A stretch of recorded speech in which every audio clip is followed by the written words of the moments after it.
Hello everyone, in this video I'm going to show you how to redeem a star code in Roblox. Actually, it's very easy and quick, but you need to watch this video until the end so you won't skip any important steps. So first of all, you need to open your Roblox application on your mobile device. It can be iPhone or Android, it doesn't matter. So that little bit. Then you need to make sure you logged in your account, and then at the top right corner you need to click on the little gold Roblox icon. Here it is. After that, wait a little bit, then you will see different options. You need to scroll down this page to the bottom of this page, and then the last option is tap here to add a star code. You need to click on the tab here.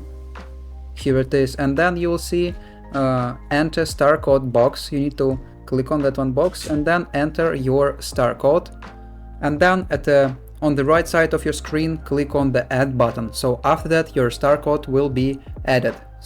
And that's all, and that's how to redeem a star code in Roblox. If you found this video useful, leave a like and subscribe the channel. Thank you.